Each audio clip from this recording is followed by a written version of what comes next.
Então a gente tem essa palavra aqui hoje, mais breve, mas também muito valorosa, falando sobre famílias, porque nós estamos falando sobre geração e geração em geração. É muito interessante quando a gente vê, por exemplo, em casa temos 2 filhas, a Aimee e Betina. Elas adoram quando o papai fala delas aqui na frente. Só que depois elas me pegam no carro e falam: papai, não fala mais da gente lá, a gente tem vergonha. Mas eu não consigo, Aimee.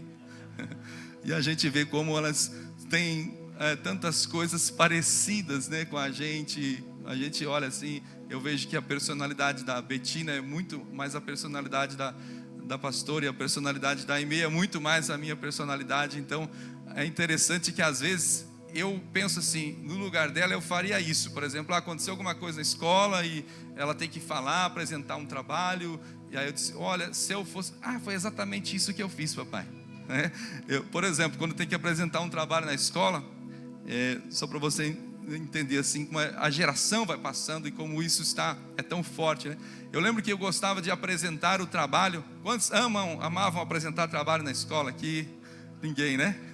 Ficava aquele nervosismo. Daí eu tinha algo comigo assim, que eu dizia: eu vou pedir para ser o primeiro.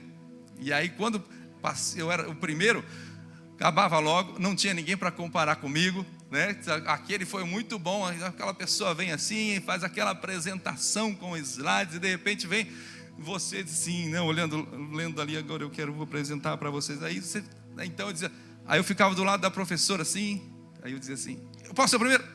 Porque se fosse ruim, não tinha nada para comparar. E aí esses dias falando com a Aimee, ela disse assim: eu prefiro ser a primeira a apresentar, porque é a mesma coisa, né? A mesma forma. E assim também a Betina, né? Até a forma de organizar a Betina. A Betina está aqui. Está aqui a Betina. Ela tem o trabalho em casa de organizar as roupinhas depois que lava a roupa, né? E aí eu e a Aimee assim, mistura toda a roupa, joga lá dentro do guarda-roupa e vai acontecer alguma coisa. A gente vai usar da mesma forma aí. E a Betina, ela coloca assim, o que é verde com verde claro, com verde escuro, com verde limão, verde, né? Depois o laranja com laranja escuro, e organiza tudo assim, leva um tempo. E igualzinho a pastora que, né? Só que depois a gente tem que usar roupa e vai lá, bagunça, e aí fica aquela história dentro de casa, né? Isso é como uma coisa passa de geração para geração. Existe algo que nós precisamos estar conscientes, que nós estamos vindo à igreja. Quando você traz seu filho para a igreja, para a reunião dos jovens, para as crianças, você não está apenas, né, por exemplo, depositando lá e depois eu vou tirar, eu deixo um tempo ali. Não, você está ensinando. A Bíblia diz: ensina a criança no caminho em que ela deve andar. E aí a gente vai ensinando e eles vão aprendendo. E eles vão reconhecendo. E aí, sabe, quantos de nós aqui, quem sabe, fomos ensinados? Eu faço isso como uma pergunta. Você foi ensinado quando era criança, aí de repente você até saiu um pouquinho do caminho do Senhor, aí chegou nos Estados Unidos e você lembrou quando era criança que a vovó levava na igreja e levava no culto, na escola dominical, no culto, e de repente você diz: olha, aquele tempo que eu fui ensinado quando era criança, eu quero voltar, eu quero buscar a obra do Senhor, eu quero entender mais as coisas de Deus. Alguém assim, aqui nessa manhã, sabe, foi ensinado quando era criança e voltou aos caminhos do Senhor depois? Glória a Deus por isso. Alguns irmãos, Deus abençoe. Sabe, irmãos, então, assim, nós falamos na semana passada, estamos há 3 semanas falando sobre geração e geração. E nas 3 semanas estamos nesse assunto. Na semana passada falamos sobre Abraão, Isaac e Jacó, e falamos como Abraão recebeu uma promessa, em Gênesis 12: eis que farei de ti, sai da tua terra, da tua parentela, para a terra que te mostrarei, e eu te abençoarei, farei de ti uma grande nação, e em ti serão benditos, né, todas as famílias na terra. Eu vou abençoar os que te abençoarem, amaldiçoar os que te amaldiçoarem. Isso é a promessa de Deus, estava agora em uma geração, em uma nação, em um povo escolhido. Agora vem o filho Isaac, e ele teve que continuar o legado do pai. Ele teve que lutar contra uma perseguição, né, dos filisteus, que tentavam ali fazer com que ele desistisse. entulhavam os poços de Abraão, quer dizer, tentavam de alguma forma minar a vida financeira de Isaac, né? Dizendo, olha, aqui a gente vai entulhar esses poços, não vai mais ter água. Isaac ia no outro lado com os pastores dele, e ali faziam mais uma perfuração de um poço, encontravam água no meio do deserto, e de repente vinham os filisteus e diziam, olha, esse poço aqui é meu agora, você vai andando. E Isaac não desistiu, ele continuou cumprindo a promessa do pai Abraão, e ali a bênção estava também sobre a vida dele. E agora vem um neto, né, chamado Jacó, e nós vimos como ele foi transformado, porque o avô dele tinha essa promessa, o pai a promessa, agora ele estava com a promessa, e ele segurou a promessa na sua mão e foi transformado, uma vida de engano, de mentira, e ele teve o nome mudado de Jacó para Israel, porque ele voltou-se para Deus. Isso é Deus trabalhando de geração em geração, mas também de uma forma particular com cada indivíduo, com cada homem e mulher que Ele escolhe para fazer a sua obra. E o Senhor tem nos chamado para fazer a obra dele aqui. Você é um escolhido, e você tem uma história com Deus, e Deus tem um carinho especial com você, e Deus fala ao seu coração. Aí depende de nós agora recebemos essa promessa do Senhor e darmos continuidade, e darmos, sabe, e passar essa chama, e reacender a chama, para que os nossos filhos, nossas filhas, nossos netos também possam, sabe, ser abençoados e receber aquilo que o Senhor um dia nos entregou. Mas a verdade, queridos, é que essa promessa que Deus deu a Abraão, ela não foi só para Abraão, ela não foi só para Isaac, só para Jacó. Nós vimos como Deus já tinha pensado em tudo, para que chegasse hoje, no dia 7 de junho de 2026, no Cape Cod. Deus pensou sobre esse dia, Deus pensou sobre as nossas gerações, como a palavra dele, a verdade dele chegasse aqui nesse dia. Então a gente vê que de Jesus, de Abraão até Jesus, foram 42 gerações, muitos entraves, muitas guerras, muito esfriamento, depois volta. A gente lê a Bíblia, a gente vê como a história aconteceu, mas chegou Jesus. Diga glória a Deus por isso. E chegou a palavra de Deus nos nossos dias hoje. Sabe, Jesus recebe essa herança, vamos dizer assim, porque ele era filho, como nós lemos aqui, genealogia de Jesus e Mateus, filho de Abraão, da descendência de Davi também. Então 2000 anos se passaram, 42 gerações passaram, e chegou a Jesus. Agora Jesus, ele diz aos seus discípulos como eles deveriam dar continuidade daquilo. E hoje nós estamos aqui, sabe, diante de uma mesa, e a mesa tem algo muito especial. Sabe que a mesa, o tempo de estar ali unidos, ela não começou no tempo de Jesus, 2000 anos atrás, mas muito antes, porque a Páscoa foi quando foi dado início a esse tempo de ceia. Sabe, a última ceia, ela não começou lá no cenáculo, com Jesus e os discípulos, e ela aconteceu, e já acontecia há 1500 anos antes de Jesus, quando os judeus reuniam com suas famílias. Nós vemos quando a Páscoa foi instituída em Êxodo 32, e ali os papais ensinavam, eles faziam essa refeição junto com os filhos, e eles relembravam o que Deus havia feito pelo povo. Então ela foi instituída, e todos os anos, na época da Páscoa, Páscoa significa passagem, eles diziam, olha, vamos celebrar a passagem, quando nós saímos do Egito, quando nós éramos escravos, e agora quando nós somos libertos. Então vamos celebrar isso. E aí os papais, os judeus, se reuniam ali em família, na mesa, como Deuteronômio 6 nos fala, andando falando de Deus, comendo falando de Deus, conversando sobre as coisas de Deus. E ali os papais, sabe, diziam, olha, filhos, há um Deus que ouve o nosso clamor.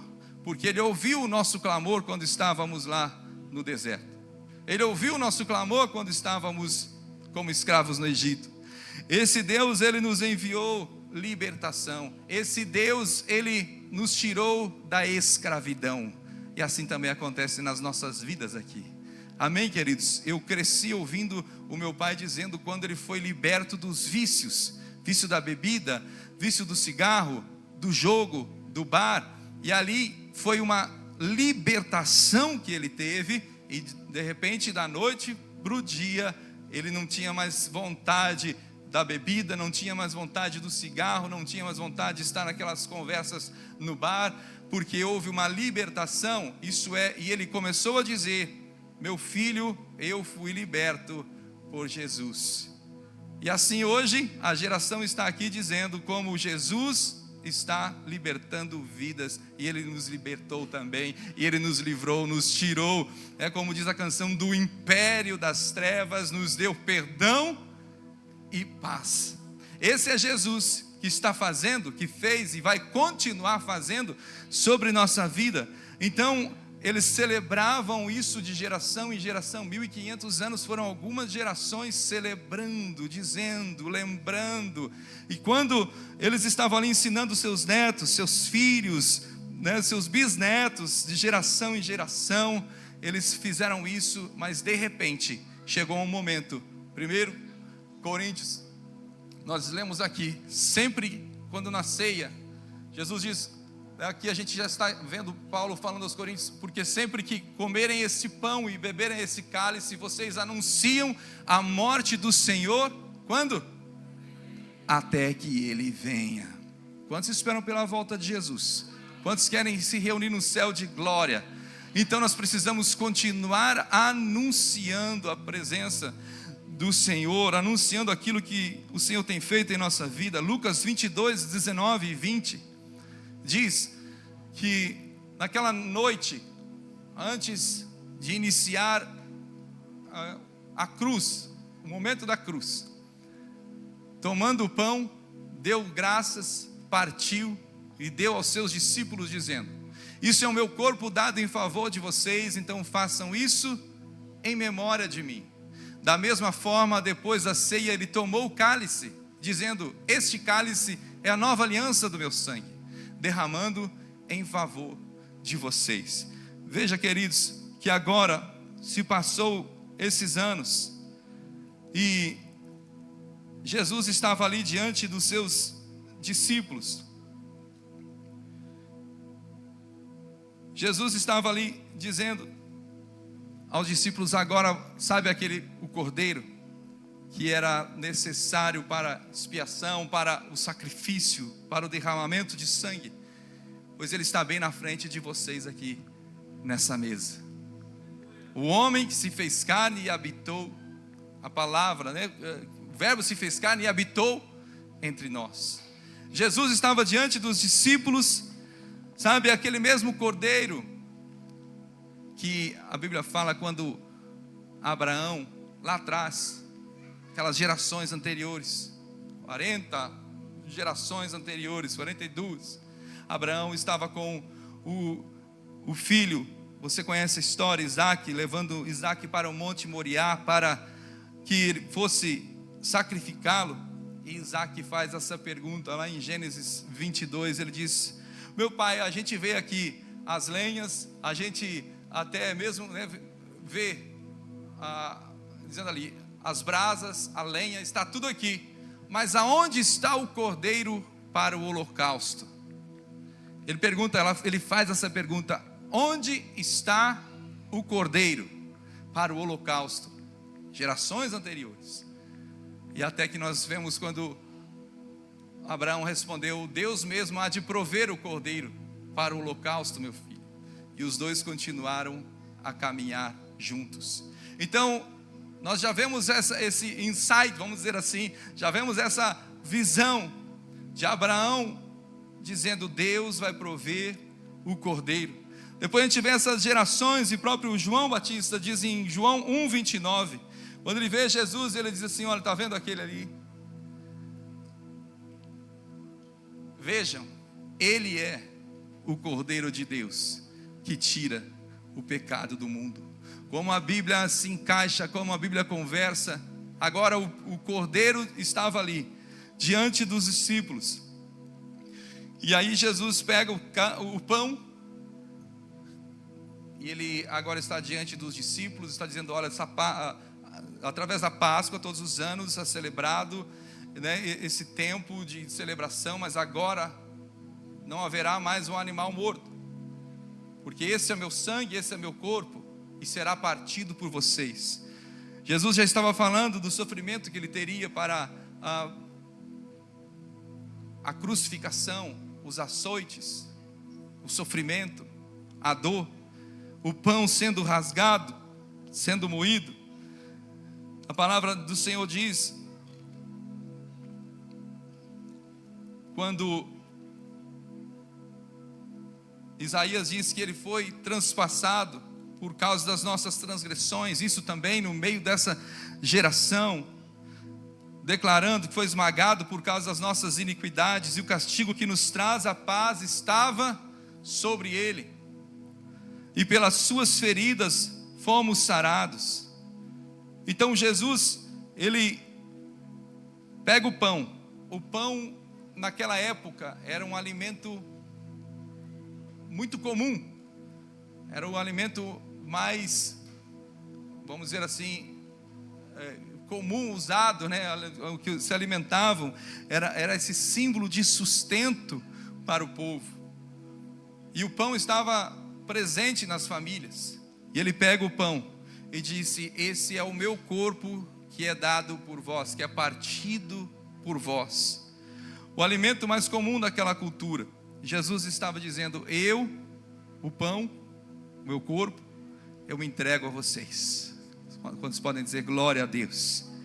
O meu corpo vai ser ferido por vocês, vai ser rasgado por vocês, a minha vida será oferecida por vocês. E veja então, queridos, que depois ele pega o cálice. Então o pão significava, né, o sustento, o cálice significando o sangue significa a vida. E Jesus tomou o cálice. Isso é, por isso que era necessário ter um sacrifício de animal, para que o sangue, quer dizer, a vida, fosse aspergida sobre a morte que era o pecado.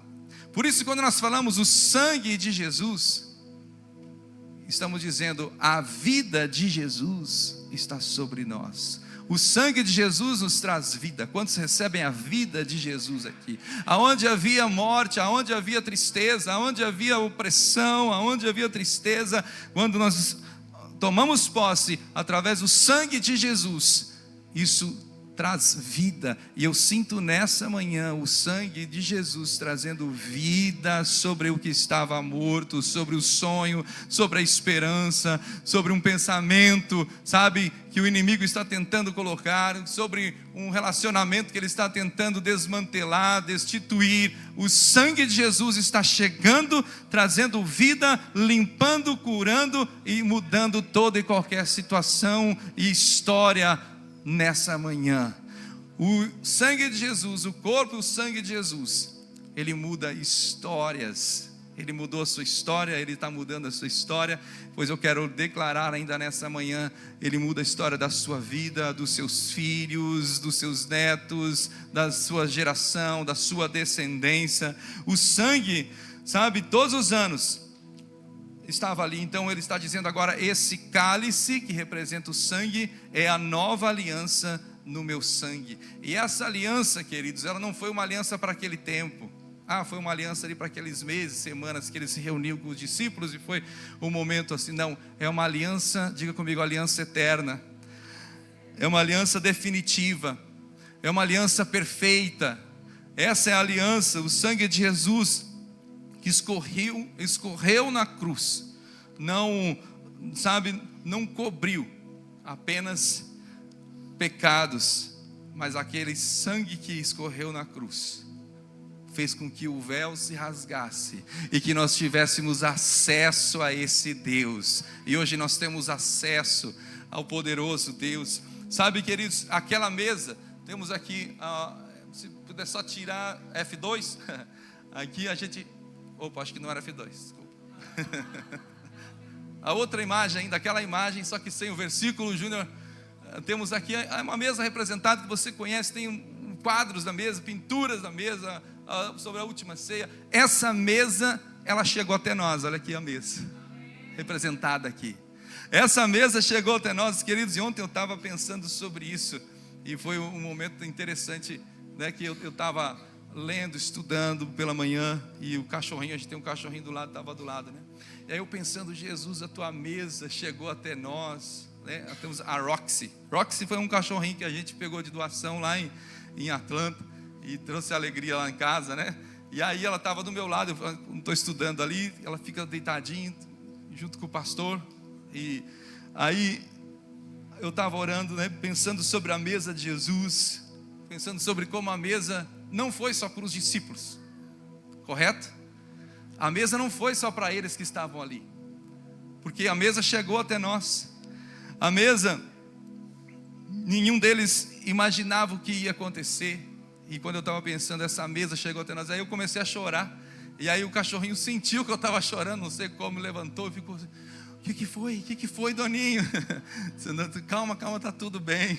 Sentiu que eu estava chorando, com a sensibilidade, né, dos animais. Queridos, e sabe, esse momento mexeu muito comigo. E eu queria que você, sabe, sentisse isso também, sobre a mesa de Jesus. A mesa de Jesus, ela passou por muitos momentos. A mesa passou sobre, ainda naquele tempo havia perseguição romana, você conhece? Eles não poderiam, depois de um tempo, teve essa perseguição, se reunir, mas eles se reuniam em lugares escondidos. Nós vemos quando Roma ainda estavam perseguindo os cristãos, e por 300 anos aproximadamente, eles viveram nas catatumbas de Roma. Eu tive essa oportunidade em 2013 de visitar esse lugar. As catatumbas são quando o Império Romano estava perseguindo os cristãos, matava mesmo, e aí os cristãos se escondiam em um grande cemitério, porque o solo lá de Roma é fácil de cavar, então eles faziam algumas escavações, até 4 andares de escavação, como se fosse uma caverna, e ali eles iam enterrando, sabe, é como se fosse um declive assim, uma rampa, e ali eles iam enterrando os cristãos que iam morrendo por perseguição. 300 anos, e eles viviam escondidos lá no meio também. E a mesa de Jesus também esteve nas catatumbas. A mesa de Jesus da comunhão, falando, olha, ele fez grandes coisas, olha, se a gente aparecer ali fora, a gente vai ser o próximo. Estamos aqui no meio desse grande cemitério com os nossos cristãos, com os heróis da fé, aqui com os homens, mulheres que dedicaram a sua vida, mas vamos nos reunir aqui, eu achei um pãozinho para a gente, vamos lembrar aqui, olha, eu trouxe um suquinho de uva que eu consegui, vamos ficar aqui. A mesa de Jesus por 300 anos, ela ficou naquele lugar. A mesa de Jesus, sabe, iria continuar. A mesa de Jesus passou pelos desertos. A mesa de Jesus, ela passou também por avivamentos. A mesa de Jesus, ela passou pelos missionários. Quando nós vemos a história dos missionários que, né, passaram aqui pela Rua Azusa, foram para o Brasil, abriram a Assembleia de Deus, abriram a igreja quadrangular também, né? Eu lembro a história dos missionários que chegaram lá na nossa cidade. Meu pai, né, conta essa história sobre como eles tinham aquele jipe em 1948 e aquele jipe mesmo, e eles não tinham estrada ainda, então eles tinham que ir meio que dentro de uma trilha, descendo a Serra de Curitiba, porque em Curitiba já tinha igreja quadrangular, nossos irmãos aqui de Curitiba, né, já tinha igreja lá. Então o missionário Harold Williams, que era um americano que aprendeu a falar português, aí ele viajava, e uma viagem que de Curitiba a Joinville hoje é 1h30, levava um dia inteiro descendo aquela trilha, descendo de jipe, né, para chegar naquele lugar que é a nossa cidade. E aí chegou lá dizendo: olha, aqui há a presença de Jesus, aqui há uma história que eu quero contar para vocês. Então a mesa de Jesus passou pelos missionários, a mesa de Jesus passou pelos oceanos, glória a Deus, passou pelos oceanos, chegou no Brasil, chegou nos Estados Unidos, a mesa chegou na nossa igreja, a mesa chegou em Massachusetts, olha, agora enrolou tudo aqui, falei Massachusetts, aí eu acho que eu acertei, depois a língua fez assim, ó. Quem quer falar Massachusetts comigo? A igreja chegou em Massachusetts, chegou no Cape Cod, chegou na nossa região. A mesa chegou na sua família. Quantos podem dar glória a Deus por isso? Queridos, a mesa me emociona.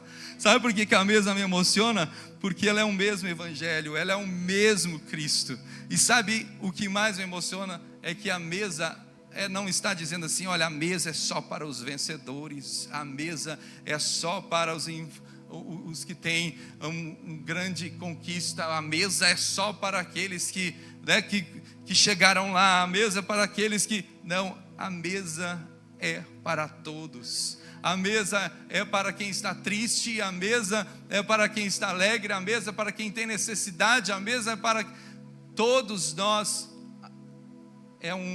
Onde nós devemos encontrar diante da mesa do Senhor Jesus, e a mesa está posta, queridos. Sabe, hoje o Senhor nos chama, como nós estamos, para que essa mesa, quando eu digo a mesa, é falar sobre Deus, amém? Falar sobre Jesus, sobre as maravilhas dele, que possamos continuar falando das maravilhas de Jesus, que os nossos lábios sejam para anunciar a salvação, que as nossas palavras sejam para anunciar aquele que vive e reina para todos sempre. Sabe, quando nós chegamos à mesa de Jesus, todos nós chegamos, talvez como necessitado, talvez ferido, talvez amargurado, talvez alguém dizendo, né? Quando a gente veio do Brasil para cá, eu já ouvi história de alguém dizendo assim: olha, daqui a pouquinho você está voltando, porque não vai dar certo, porque nunca deu nada certo na sua vida, então os Estados Unidos vai ser só uma experiência. E aquela palavra machuca. Olha, o que você tem não é suficiente, sabe? Isso traz ferida.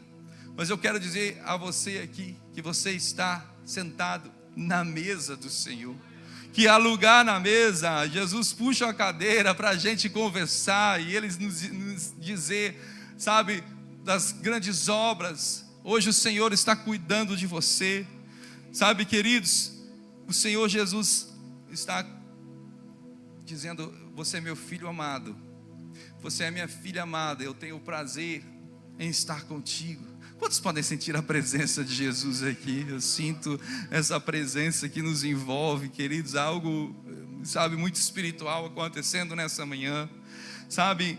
Talvez você teve um tempo em que te ensinavam sobre as coisas de Deus, e quem sabe na sua família você estudava muito a Bíblia, e você teve uma bagagem teológica muito forte, ou talvez na sua casa você nunca nem aprendeu a orar, porque nem sabiam o que era oração.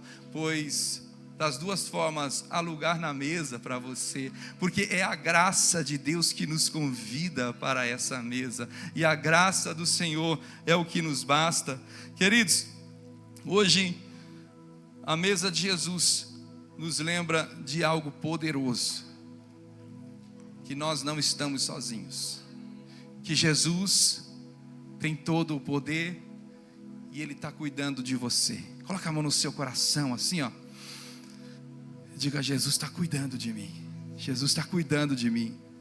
Sabe, o mesmo Deus que sustentou Abraão, Isaac e Jacó, o mesmo Deus de gerações, Ele está sustentando você. A ceia não é uma lembrança lá do passado, da Páscoa do Egito, não. A ceia é uma declaração que Jesus nos ensina, e que faz com que a gente sinta que Ele está presente hoje em nosso meio. Jesus está escrevendo uma história através das mesas, através da nossa vida. Eu quero pedir para você nesse instante, feche os seus olhos. Eu creio que Deus está levantando famílias aqui nessa manhã. O Senhor está levantando famílias nessa igreja. Eu quero declarar homens de oração, sacerdotes do lar, se levantando com força nessa manhã, com autoridade e poder no nome de Jesus. Mulheres de fé, mulheres inteligentes, mulheres de visão. O Senhor está levantando nessa igreja pais presentes, mães presentes, filhos, sabe, que dão atenção cada vez mais aos seus pais. Nós declaramos nessa manhã, mamães, quando estão as mamães, vocês são cheias do Espírito Santo de Deus. Onde estão os filhos aqui? Filhos, vocês são apaixonados por Jesus. Crianças, vocês são apaixonadas por Jesus. Nós declaramos nessa manhã casamentos restaurados. Nós declaramos filhos que estão longe se reaproximando. Nós cremos nisso. Oh Pai, nós queremos declarar que a porta, ó Deus, que estava fechada, hoje essa porta se abre, Senhor, porque o nosso coração está diante da mesa de Jesus, dos teus ensinamentos, ó Pai. Ó Espírito Santo, eu quero declarar, ó Pai, sobre cada irmão, sobre cada irmã, cada oração aqui que tem sido feita em silêncio muitas vezes, no meio da dor, ó Pai, no meio da noite, antes de dormir, Pai, responda às orações, Senhor, traga alívio, Senhor, aos corações. Pai, as promessas que pareciam estar esquecidas, relembra hoje, ó Deus, o coração dos teus filhos, Pai. Aquele que começou a obra em Abraão, aquele que começou, ó Deus, a obra e passou por Isaac, e não terminou em Isaac, passou, ó Deus, por Jacó, não terminou em Jacó. Pai, aquilo que foi consumado na cruz através de Jesus, alcança hoje as nossas vidas, nossas famílias, e alcança os nossos filhos, Pai, alcança os nossos netos, a nossa descendência, a nossa geração, nossas futuras gerações, Pai, porque Tu és um Deus que continua vivo, em nome de Jesus. Se você puder, coloque a mão no seu coração, ainda nesse momento, feche os seus olhos. Diga a promessa, um pouquinho mais alto, diga: a promessa chegou até mim. A graça de Jesus chegou até a minha casa. A cruz chegou até mim. A mesa chegou até mim. E ela não vai parar em mim. Eu e minha casa serviremos ao Senhor. Os meus filhos, meus netos servirão ao Senhor. As próximas gerações conhecerão Jesus, porque Jesus vivo está. Oh meu Pai, obrigado, Senhor. Obrigado pela Tua fidelidade, oh Pai, que ultrapassa as gerações.